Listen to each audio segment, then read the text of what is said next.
지난 한 주간 그 동계올림픽, 소치에서 열렸던 동계올림픽 얘기, 이거 말 안 하고 갈 수가 없죠. 굉장히 우리 국민들이 분통하게 여기면서 지난 며칠을 이렇게 보냈어요. 그랬더니 어떤 사람이 이렇게 그 온난상에 이런 댓글이 아주 눈에 띄더라고요.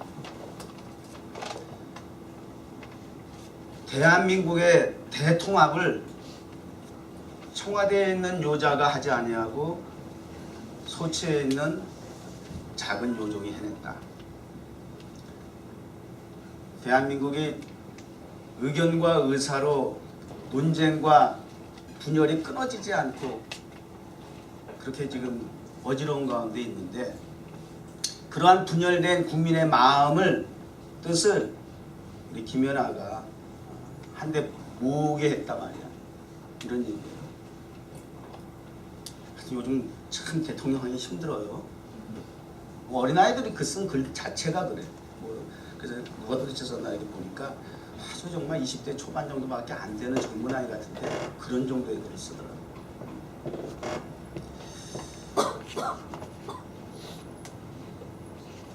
원통한 마음이 국민의 마음을 하나로 이끄는 동기부여가 됐다. 오늘 말씀의 제목이 원통에서 신통이에요.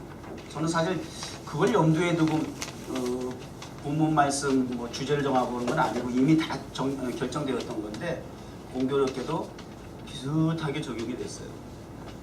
원통한 마음이, 원통한 심정이 마음을, 심정을 통하게 하는 동기부여가 됐다. 이런 측면에서는 오늘 말씀을 전하려고 하는 부분과 일맥상통한 부분이 좀 있더라 하는 얘기예요.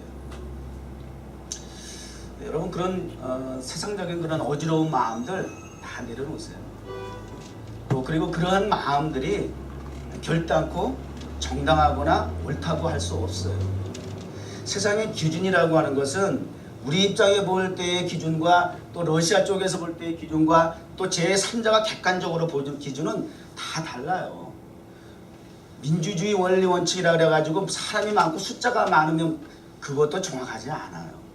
그리스도인들은 그럴 때 세상적인 그런 원리, 마음은 물론 불편할 수도 있지만 세상적인 그런 원리와 기준을 가지고 자꾸 잣대를 대가지고 이게 함부로 판단하고 하는 건 조금, 적어도 그리스도는 좀 조심해야 된다.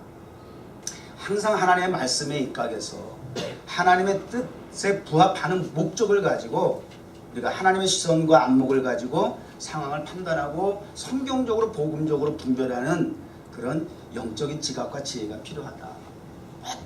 어떤 사건과 사물과 환경 속에서도 우리 그리스도인들이 놓치지 말아야 할 관점이 되어야 된다고 하는 거예요. 그래서 한국 사람보다도 사실 더 중요한 것이 애국자가 되지 말라는 얘기가 아니라 하나님의 백성인 것이 우선이 되어야 된다. 피부 색깔과 언어와 문화와 배경과 상관없이 하나님의 백성이 우선이 되어야 된다. 그걸 놓치면 안 돼요. 위대한 변화의 능력은 때로는 소원을 통해서 이루어지기도 한답니다. 어떤 소원을 가지고 있느냐에 따라서, 그 소원에 대한 어떤 열망을 가지고 있느냐에 따라서 변화를 일으킬 수 있는 동기부여가 된다는 것이에요. 우리 2014년 위대한 변화의 능력을 경험하자고 지금 출발을 했습니다. 오늘 2월 마지막 주죠? 2월달 마지막 주에 또 접어들었어요. 남은 시간 동안 우리 계속 이 말씀의 포커스를, 초점을 맞춰서 오늘이라도, 돌아오는 한 주간 동안이라도, 또 다시 맞이하는 3월달 중에라도 우리가 이 위대한 변화의 능력에 동참하는, 경험되어지는 그런 역사는 지속적으로 한 사람 한 사람 개인으로부터 시작해서 우리 모두가 올 해가 다 가기 전에 이러한 변화의 능력을 내가 체험할 수 있었다라고 하는 간증이 되기를 주의 이름으로 먼저 축원합니다. 아멘. 빌립보서 2장 13절에 이런 말씀이 있어요. 너희 안에 행하시는 이는, 너희 안에 행하시는 이는 하나님이신데 우리를 통해서 일하시는 분은 하나님이세요. 이거 놓치시면 안 돼요. 그러니까 인간적인 감정, 의지, 무슨 변화에 대한 어떤 여러 가지 상황 변화에 통해서 내 인간적인 자꾸 의도가 자꾸 드러나면 이건 곤란해요. 항상 나를 통해서 역사하시고 행하시는 하나님의 의지와 뜻이 무엇인가를 놓치면 안 돼요. 나를 통해서 내 안에서 행하시는 하나님께서 일하시는 방법이 내 안에 거룩한 소원을 두게 하신다는 거예요.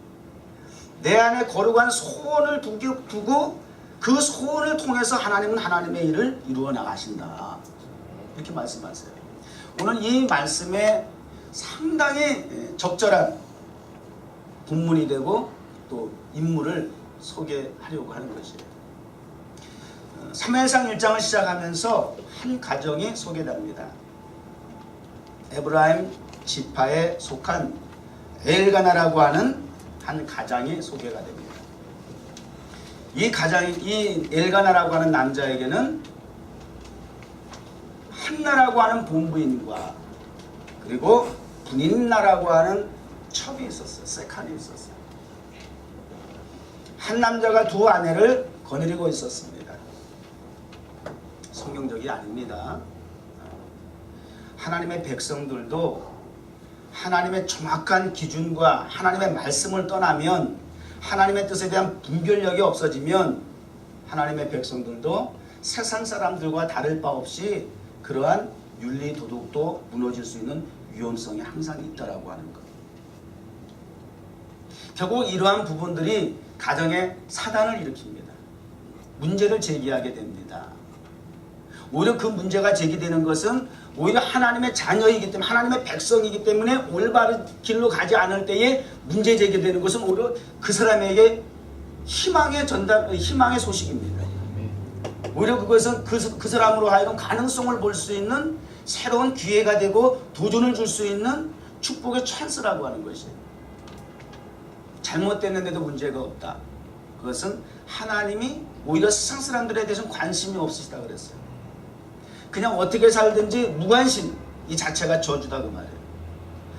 관심 있는 자녀들에 대해서는 어그러진 길로, 잘못된 길로 아버지의 뜻과 역행하는 삶을 살아갈 때에는 항상 때마다 일마다 어떤 사건과 환경을 통해서 문제 제기를 해 주시게 되어 있다는 거예요. 자, 가정에 문제가 닥쳤습니다. 두 번째 여자인 분인나에게는 아이가 있고 자식이 있고, 첫 번째 본부인인 한나에게는 자식이 없다 그랬습니다. 한나에게는 자식이 없고 둘째 아내 세칸에게는 자식이 있다 그랬습니다. 있고 없고의 차이예요. 항상 우리가 갈등 때리고 문제라고 생각하고 힘들어하는 부분이 뭐냐? 있고 없고의 차이예요. 없다는 데 굉장히 힘든 거야. 남은 있는데 왜 나는 없냐 이거야. 나도 갖고 싶다 이거야. 아니 기왕이면 나는 더 많이 갖고 싶다 그 말이야. 왜 저 사람은 있는데 나는 없느냐. 저 사람 꼬라지 보면 있어야 될 만한 조건도 아닌데 저 못된 거는 저거 나보다 더 많이 가지고, 나 같은 사람은 왜 없느냐 그 말이야. 나의 입장에서 나의 기준을 가지고 볼 때는 항상 선악이 그렇게 나타나게 돼 있어요. 나는 선이고 상대방은 악인 거야. 왜 악은 잘 되고 왜 선은 안 되냐 이 말이죠. 근데 세상의 원리는, 세상에 되어지는 환경은 꼭 선악의 기준에 따라서 잘 되고 안 되고 보이는 표면적인 것 가지고 판단하는 그 자체가 무리수예요. 어쨌거나 한나는 자식이 없는 걸로 말미암아 고통스러웠습니다. 남편 엘가나가 여보 왜 그래? 나는 여자들보다 당신이 가장 사랑스러워. 가장 존귀해. 분인나에게는 자식이 있지만 나는 당신을 더 사랑해. 그래서 나누어주는 분깃도 얘 한나에게 더 많이 줬다 그래요. 물질적인 거 더 풍요롭게 분인나보다 이 한나에게 이 남편이 배려하고 아량을 베풀고 애정을 베풀고 그랬어요. 그럼에도 불구하고 여전히 한나의 그 고통은, 번민은 해결되지 않았어요. 이게 오히려 잘 된 거야. 흔히 보통 사람들은 이렇게 남편이 그리고 물질을 통해서 막 이렇게 해주고 말이지. 응? 그 문제를 봉합시키려고 하는 데 있어서 헬렐레 해가지고 말이요. 나는 우리 남편 나를 더 사랑해. 뭐 그러고 나는 이렇게 너보다 물질 더 많이 받고 뭐 내가 더 부유해. 막 이러고 이런 거 가지고 뽐내고 의시되고 그리고 그 문제를 그냥 뭐 봉합하려고 했다고 한다면 한나는 거기서 끝났어. 아니야. 그거 가지고 그 문제가 해결될 수 있는 게 아니다 그 말이에요. 여러분은 가져보지 못해서 뭐 아는지 모르는지 모르겠지만 가져본 사람도 그러더라고. 그거 갖고 해결되는 게 아니더라는 거야. 인생의 문제는 갈급한 그 문제는 그런 있다 없다 힘들어 해결되는 건 사실 아니더라는 거죠. 여기서 끝나지 않냐고 계속해서. 그럼에도 불구하고 이 한나는 성경적으로 뭐라 그래요? 마음이 괴로워서 이렇게 표현하잖아요. 그리고 그 밑에 내려가면 마지막 16절에 보니까 원통함과 격분됨이 많기 때문에 이렇게 얘기하잖아요. 남편을 통해서 애정을 듬뿍 받고 또 물질을 공급받아서 풍요하긴 하지만 그것으로도 해결될 수 없는 마음의 슬픔, 격한 분노, 원통 이러한 것들을 해결할 수 없는 갈등이 여전하더라고 말이에요. 마음의 소원은 때로는 이러한 갈등을 구조를 통해서 고통의 구조를 통해서 마음의 소원이 자리잖아. 이래서는 안 될 것이야. 내가 분명한 목표, 그걸 통해서 목표의식이 생기는 것이야. 내가 이렇게 끝날 수는 없지. 내가 이렇게 원수들에게 조롱을 받고 끝날 수는 없지. 내가 저 분인 나에게 내가 이렇게 멸시를 받고 조롱을 받고 끝난다라고 하는 것은 있을 수 없는 일이야. 마음에 불타는 소원을 가지기 시작한 거예요. 나도 자식이 있어야 되겠어. 나의 아들이 있어야 되겠다라고 하는 그러한 소망을, 소원을 품게 되는 거죠.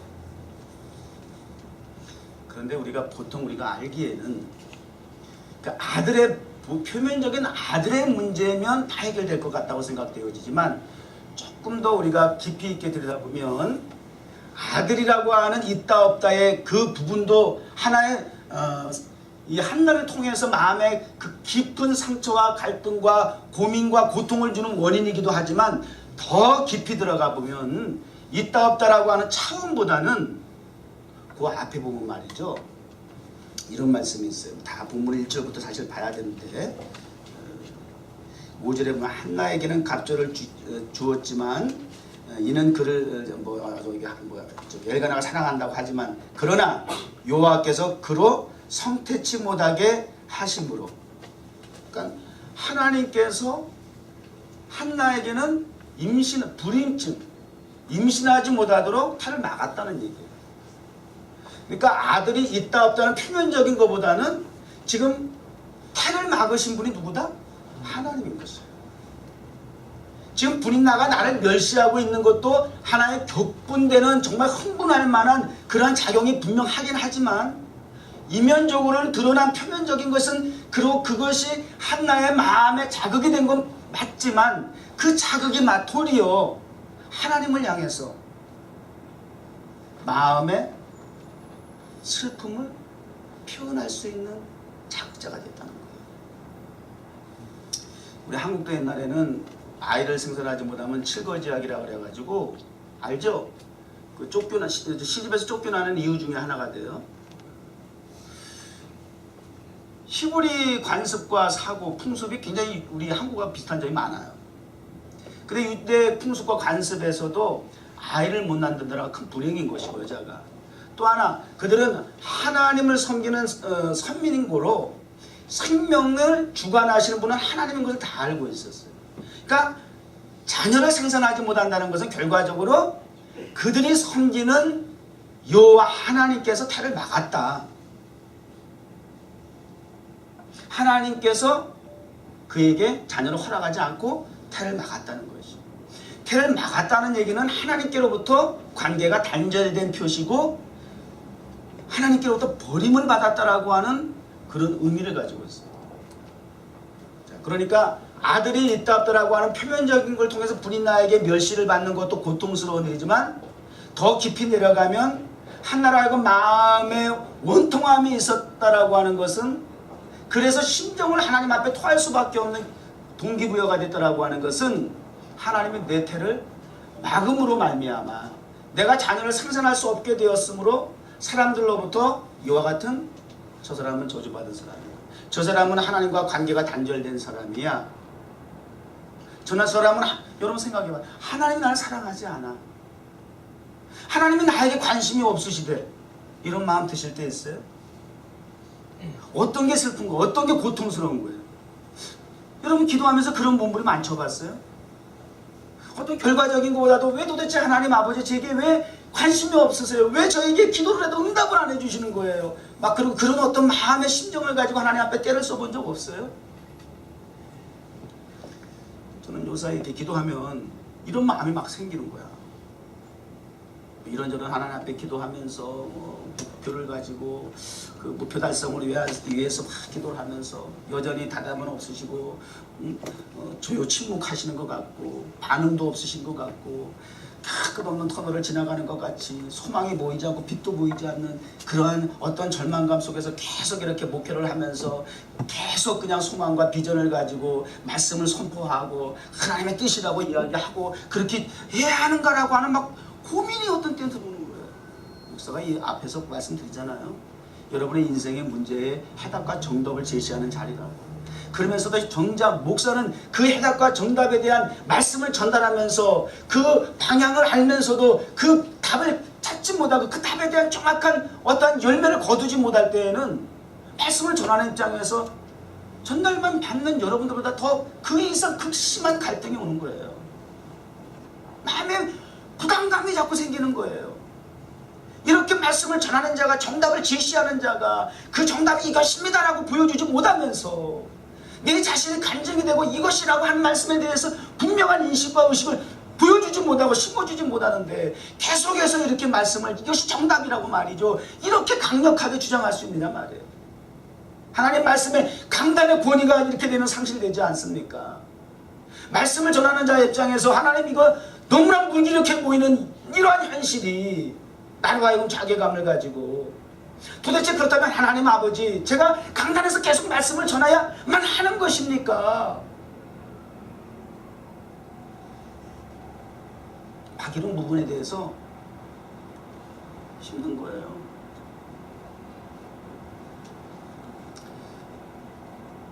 제가 최근에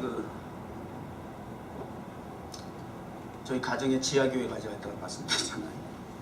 저는 거기서 아주 많이 힘을 얻어요. 한국의 몇몇 차세대 지도자라고 하는 그런 목사님들의 설교를 좀 이렇게 골고루 듣고 있는데 한때 차세대 지도자감이라고 했던 분들이 막 여기저기서 지금 무너지고 또 새로운 사람들이 이렇게 올라오고 대부분 저와 나이가 비슷하시더라고요. 그분들의 설교를 제가 많이 들으면서 어떤 분을 통해서는 목회자의 심정에 대한 도전을 받고 또 어떤 분을 통해서는 설교자로서의 그 어떤 그 말씀을 전하는 그런 부분에 있어서 도전도 받고 그러면서 제가 아주 은혜를 많이 받아요. 그 말씀을 이렇게 또 간증을 또 이렇게 보고 들으면서 저에게 막 거룩한 도전이 오는 거예요. 거룩한 소원이 다시 이렇게 꿈틀거리기 시작하는 거예요. 그 중에 우리 분당 우리 교회라고 하는 이찬수 목사님이라는 분이 계세요. 그분이 가는 목사님 밑에서 살아있어서 한 10년 동안 청소년 사역만 하다가 분당에 나가서 개척을 했는데 기성 어른들 상대로 이렇게 목회라고 하는 걸 처음 하다 보니까 처음에는 많이 힘들었다 그래요. 아유 청소년들만 사역하다 보니까 도대체 이 기성세대에 맞는 설교를 할 줄 모른다 그러고 막 그렇게 무시도 당하고. 그런데 이제 언제부턴가 막 교회에 사람이 모이기 시작하는데 많을 때는 막 한 주에 500명도 몰리고 그래가지고 이제 저희 교회하고 비슷하더라고. 12년 차인가 그렇더라고요. 그런데 그냥 벌써 몇만 명이 됐다는 거예요. 이제 그분이 이제 그렇게 교회가 정말 놀랍게 이렇게 부흥할 수 있었던 그 동기가 무엇이냐라고 하는 부분을 간증하는 걸 제가 이렇게 딱 들은 거예요. 설교를 듣다 보니까. 자기는 인물도 없고 재능도 없고 목소리도 카랑카랑하고 잘하는 게 아무것도 없다는 거예요. 자랑할 만한 백그라운드가 아무것도 없다는 거예요. 그럼에도 불구하고 지금 이렇게 교회가 엄청나게 부흥을 하고 뭐 한국에 이렇게 뭐 차세대 지도자감이다라고 이렇게 명성을 날리고 하는 일들에 대해서 자기가 생각해도 자기 자신을 돌아봐도 이게 도무지 그럴 만한 이유가 없다는 거예요. 그러나 가만히 돌이켜 볼 때에 이렇게 교회가 엄청나게 부흥하고 하나님이 나를 이렇게 귀하게 쓰시는 이면에는 지금 돌아보니까 이유가 있었다는 거예요. 그 이유가 그 간증을 통해서 아버님이 목사님이셨는데 아버님께서 조그만 교회 50명도 넘지 못하는 맨날 그런 교회를 목회하셨대요. 근데 교인들이 막 서로 분쟁이 일어나고 막 그러면 이 아버지 목사님은 꼭 산에 올라가서 금식 기도를 하신대요. 또 성도들이 또 막 다투길래 또 아버지 또 산에 올라가서 금식한다고 또 40일 금식한다고 또 올라가셨다는 거예요. 아니 성도들이 분쟁하는데 왜 당신이 올라가서 금식 붙냐고. 자기는 이해가 안 됐다는 거죠. 근데 17일째 되는 날 그만 돌아가셨어. 금식하다가 17일째 되는 날 소천하신 것이야. 그러니 자기가 볼 때는 정말 금식 기도하는 아버지 목사님을 데려가는 하나님이 첫째 이해 안 가고, 둘째는 교인들이 싸우는데 왜 아버지 목사가 금식을 해야 되는지 이해가 안 가고, 가장 이해가 안 가는 것은 그렇게 해서 죽은 남편, 이게 하나님은 원망하고 남편을 시비에 걸고 가장 불편해야 할 어머니가 더 이해가 안 가는 거야. 그럼에도 불구하고 자기 보고 목사가 되라는 거야. 그런 상황에 너무나 받아들여질 수가 없다는 거예요. 자기는 하나님도 원망, 아버지도 원망, 가장 원망이 되는 게 원망. 아니 어떻게 이 상황을 받아들일 수 있느냐는 거예요. 그럼에도 불구하고 자기를 목회자로 삼겠다라고 하는 어머니가 간절한 바람이 있었고, 또 그 훗날 신학교도 들어가게 됐지만 어떤 지나가듯이 들리는 어느 여전도사님의 말이, 당신은 아버지가 심어놓은 씨앗을 열매를 거두겠구만 하는 말을 들었을 때 무슨 소리인지 몰랐다는 거예요. 그러나 지금 와서 돌이켜 생각해 보니까 어머님이 자기를 목사로 세워서 아버지가 심은 것을 너는 열매를 거두면 되는 것이야 라고 하는 말이라든지, 어느 여전도사님이 지나가면서 당신은 아버지가 심은 것 거두겠네 라고 했던 그 스쳐 지나가는 말 한마디가 지금 교회가 이렇게 부흥에 되고 나니까 동기를 알겠다는 거예요. 이유를 알겠다는 거예요. 나의 능력과 재주가 아니라, 나의 부흥시킬 수 있을 만한 어떤 조건이 아니라, 아버지가 비록 정말 이해할 수 없는 상황 속에서 그렇게 금식하다 소천하셨는데도 불구하고 하나님께서 나를 통해서 그 아버지의 심은 기도를 열매를 거두게 하셔서 이렇게 큰 교회를 부흥하게 이렇게 세우게 됐다라고 말이죠. 이런 간증을 하는데 막 마음에 불타는 소원이 일어나는 거예요. 야, 이천수 목사님은 그래서 그렇지 내가 봐도 저렇게 부흥할 것 같지는 않은데 기원이 있었구나 봐. 왠지 그렇게 간증을 들으니까 속이 편해지는 거 있지. 내가 생각해도 그랬어. 왜? 왜 이 사람은 잘하는 거야? 왜 이 사람은 이렇게 도대체 부흥하는 거야? 막 속이 쓰렸어. 그전에는. 왜 같은 비슷한 나이인데 뭐가 그렇게 막 그러면서 설교를 들으면서 막 속이 쓰렸다니까. 한나처럼 격불이 나는 거야. 왜 하나님 뭐가 달라요? 막 그러면서 뭐가 왜 어째서. 근데 그 간증을 듣고 나니까 이 마음의 변화가 생겼어요. 막 그냥 뜨거운 감동이 올라오는 거예요. 감정의 변화가 생기는 거예요. 저 같은 경우도 우리 어머님이 평생에 한나가 그러한 감정을 가지고 슬픈 마음을 가지고 하나님 앞에 기도하는 것이 심정을 통하는 기도라고 그러잖아요.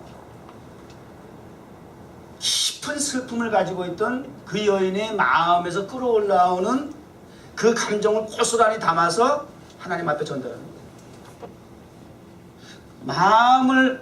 그러니까 심정을 통한 기도라는 것은 네 마음이 내 마음, 내 마음이 네 마음, 그 얘기 아니에요? 이심전심이라는 얘기겠죠?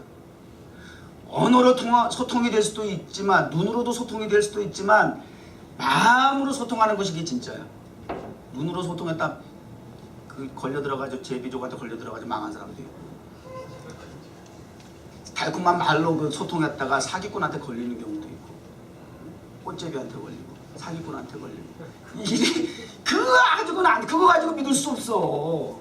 정말 중요한 것은 마음으로 소통이 돼야 돼요. 마음에서 하나님께서 우리를 예배를 받으시는 것이 늘 강조하지만 우리의 그 드러나는 어떤 표정이 아니란 말이에요. 노래방 기계 아니잖아. 우리 이 앞에 와서 연주하고 뭐 마이크를 끄는 게 노래방이 아니잖아요. 하나님 우리의 마음을 받기 원하신다고요. 마음 거짓없는 정직한 영으로 드리는 우리의 마음으로 드리는 예배에 하나님 그 예배를 원하시는 거예요.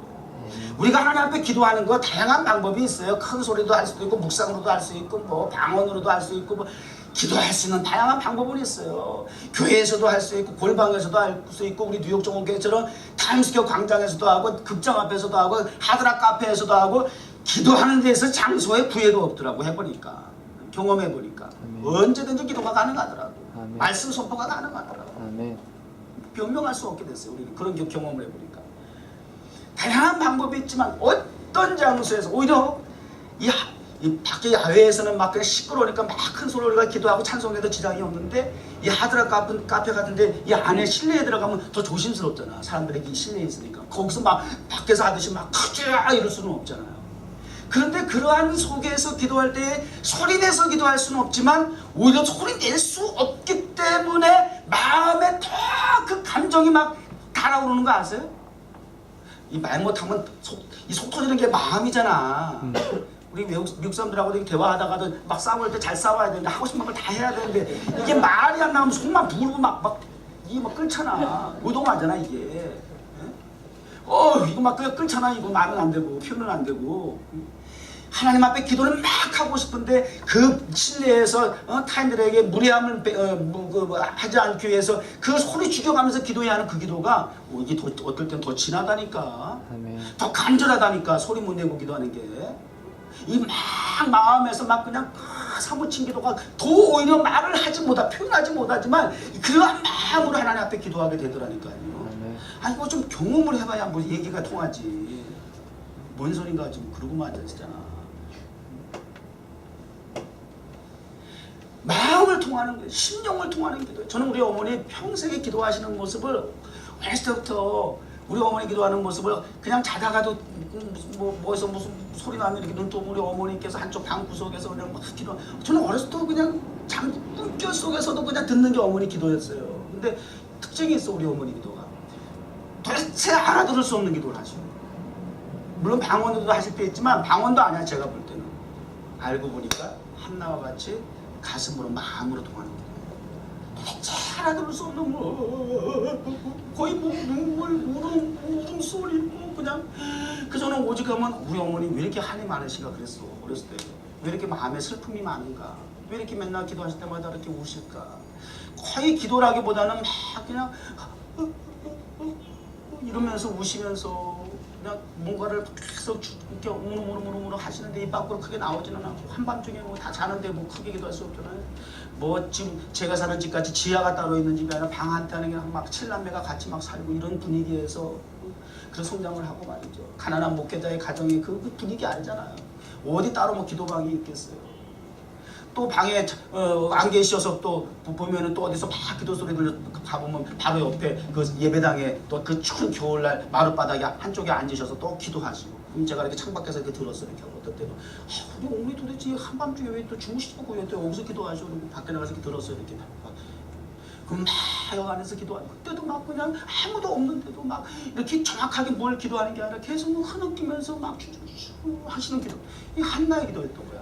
그때 그냥 단순히 창문 밖에서 우리 어머니 왜 이렇게 슬픈 일이 많을까 그냥 불쌍하게만 생각했어요. 근데 알고 보니까 목회자 안으로서 여러 가지로 교회 사역하면서 또 자식을 7남매를 그냥 그 없는 힘든 형편에서 양육하시면서 그냥 호소할 때라고는 하나님밖에 없었던 거예요. 우리 아버지는 또 완고하셔가지고 상남자거든. 완고하셔가지고 말이 남자의 그 권위 뭐 이런 게 또 있는데다가 목회자로서의 카리스마 아이고 못 따라가. 무서웠어 아주 막. 우리 자녀들도 아버지 눈 한번 딱 뜨면 그냥 쳐다도 못 봤어. 아주 굉장히 눈이 막 도끼가 있으시고 아주 막 매서우셨어. 성격도 강하시고. 그냥 아내로서도 그냥 그런 면에 있어서 그냥 막 그냥 확 눌려 계시고 누구하고도 어디 뭐 마음을 열어놓을 수 있는 분이 없다. 늘 하나님 앞에 그 그 마음을 통하는 그런 기도. 지금 생각하니까 우리 어머니 기도 그런 기도였던 것이야.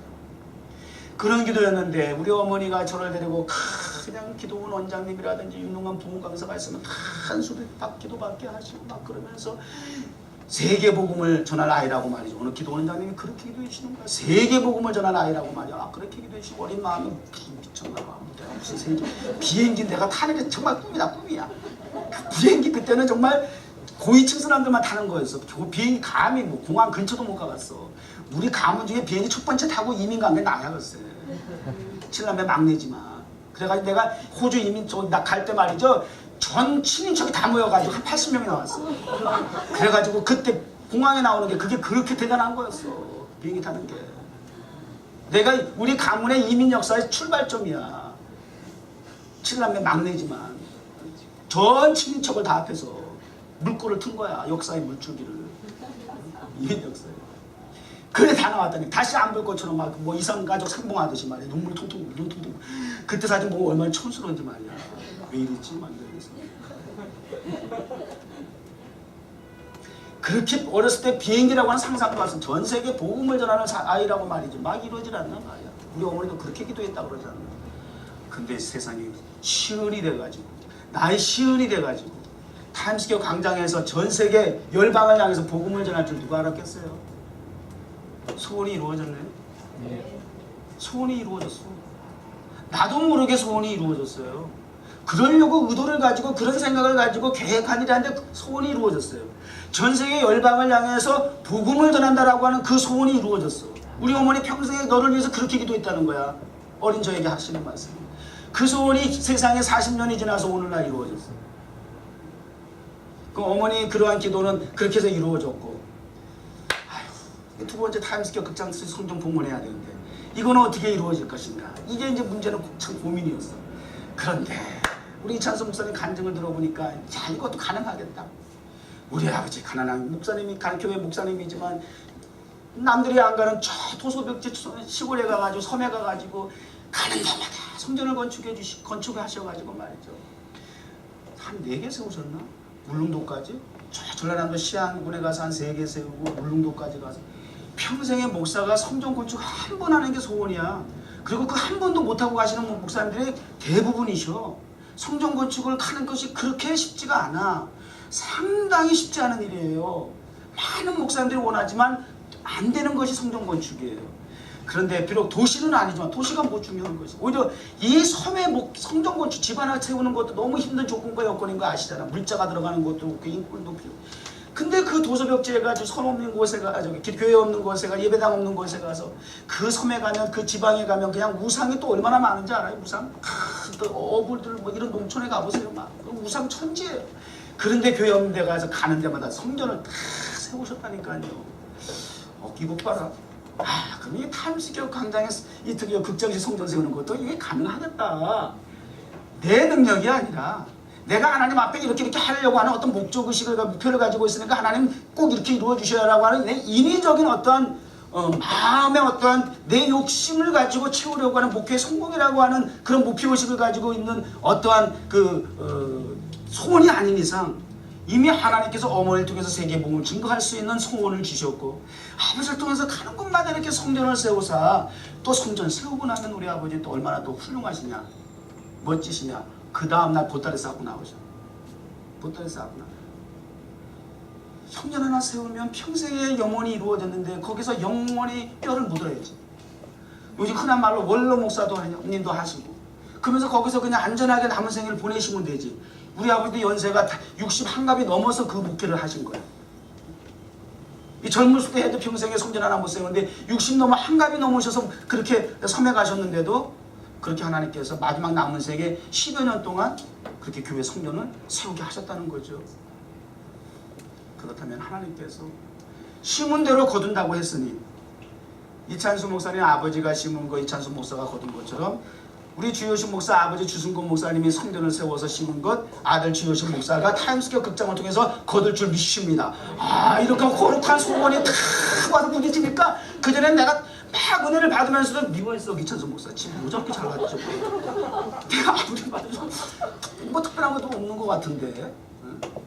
아, 정말 속된 말로 인물을 내가 더 잘 살았고 노래도 내가 찬양도 더 잘하고 이것저것 봐도 내가 조건은 더 좋은 것 같은데 아니 도대체 저 인간 왜 이렇게 잘하는 거야? 막 속이 상했어. 배가 아프고 막. 그러고 보니까 이 배경이 이런 게 있었다는 거예요. 새로운 소망을 가지고 소원을 가지게 되었습니다. 마음에 거룩한 소원을 두게 되니까 그러한 마음의 심정을 통하는 기도를 통해서 하나님 앞에 더 간절하게 나아갈 수 있는 동기부여가 되더라는 거예요. 자, 이제 결론 내려야 될 것 같아요. 저는 첫 번째, 두 번째, 세 번째가 없으니까 아무 때나 끝하면 되겠고 결론 내 불편해하지만 제가 첫 번째 해놓고 지금 계속 이렇게 왔으면 걱정되지. 두 번째, 세 번째는 언제 할까? 난 그런 건 없어. 그냥 아무 때나 하다가 끝이야. 시간 되면. 그러니까 뭐 부담스러워하지 마. 아들이 소원이에요. 아들이 얻는 것이 소원이에요. 아들만 얻으면 나 문제가 게임셋 해결되는 것이었어요. 근데 그 아들을 주고 안 주고는 하나님께 속한 것을 알았어요. 그러니까 하나님에 대해서 그 원통한 마음을 통하게 된 거예요. 감사할 일이에요. 이게 오히려 전화위 복이 되었어요.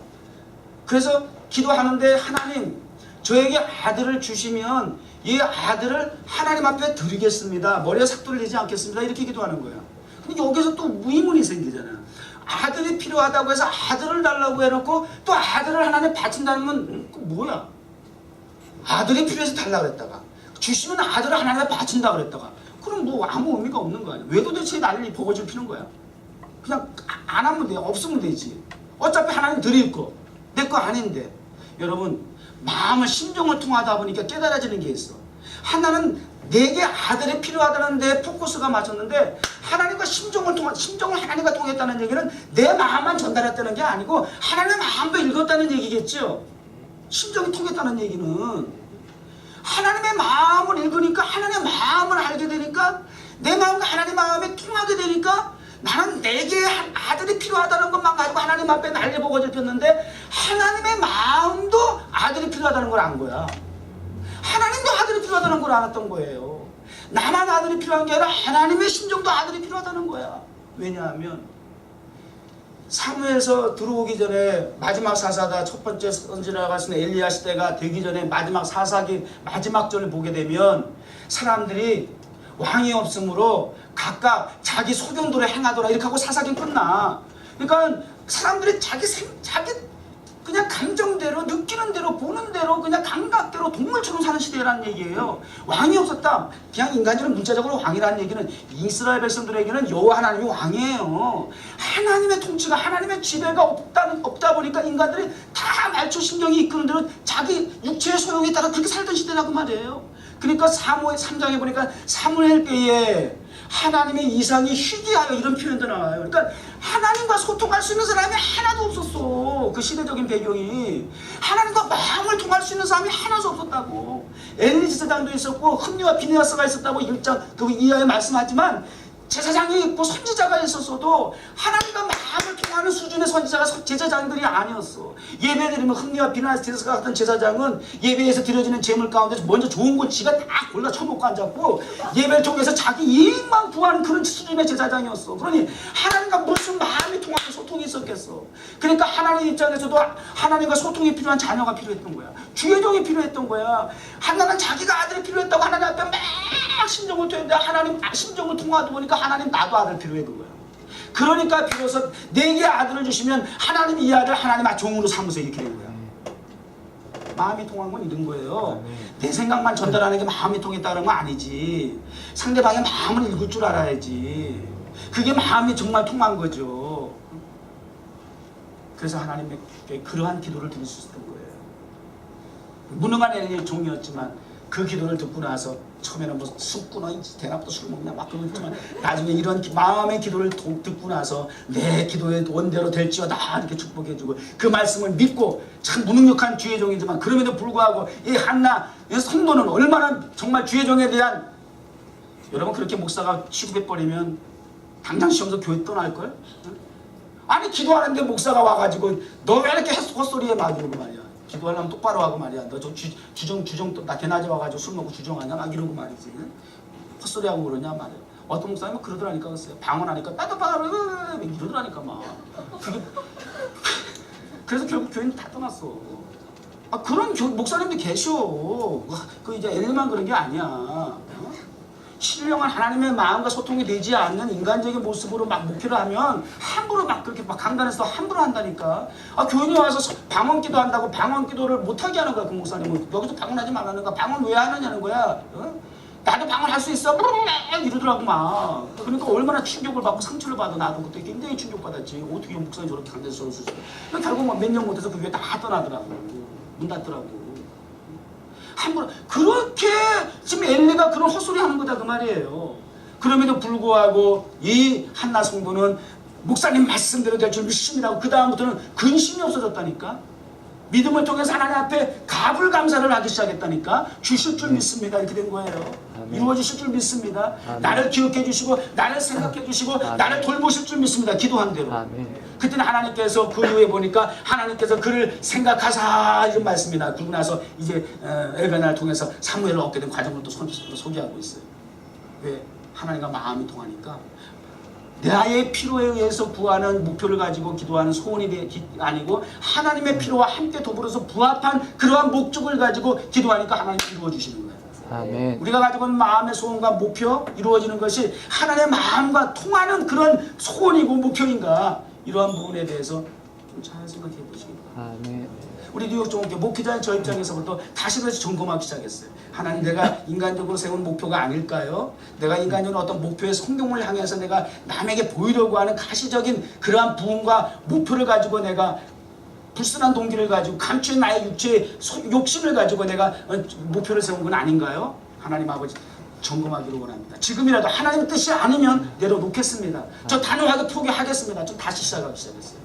다시 하나님 앞에 기도하기 시작했어요. 그러나 하나님이 빌립보서 2장 13절 주신 말씀처럼 내 마음에 소원을 두고 그 소원을 이루어 주시기 원하시는 하나님의 마음과 저의 뒤에 주신 그 소원이 뜻이 통한다면 하나님 아버지 이루어질 줄 믿습니다. 아멘. 그런 새로운 의식을 가지고 결단을 가지고 하나님 앞에 새로운 마음으로 기도하기 시작했습니다. 여러분의 마음의 소원을 가지고 함께 기도하셔서 2014년 한나의 그 거룩한 마음의 소원이 하나님과 마음의 소통이 되어져서 큰 위대한 변화의 능력을 태문을 여사, 하나님이 닫으면 열 자가 없고 열면 닫을 자가 없는 것이 하나님의 주권인데 하나님이 닫았던 그 태문을 여시니까 누굽니까? 사무엘이라고 하는 하나님과 소통할 수 있는, 하나님이 기대했던 아이가 태어났던 것처럼 그런 새로운 하나님의 역사가, 부흥의 역사가 우리 교회를 통해서 이루어지기를 원합니다. 아멘. 찬송국이 오늘 부른 것 중에서 죄에서 자유롭게 합니다.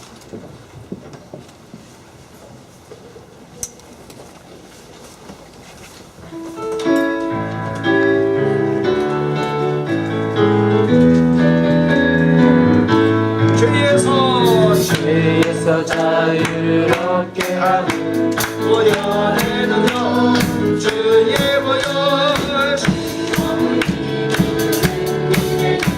잘 놀라운 능력으로 주의 보혈, 주의 보혈 능력으로 주의 피로 주의 보혈 그어린 양 배우기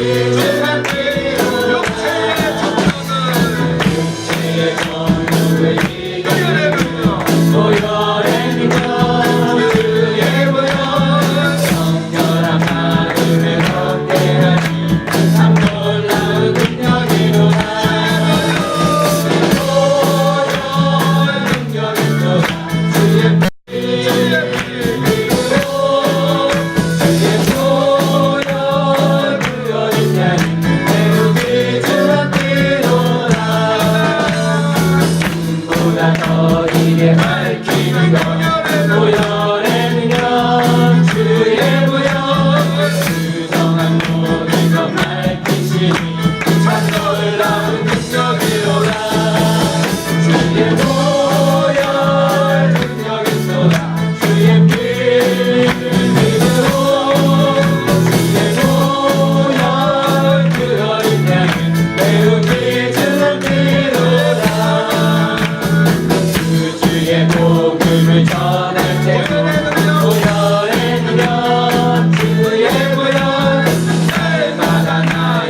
거룩한 소원을 가지고 한나처럼 위대한 변화의 능력을 경험하게 하옵소서. 아멘. 예수님의 이름으로 기도드립니다. 아멘.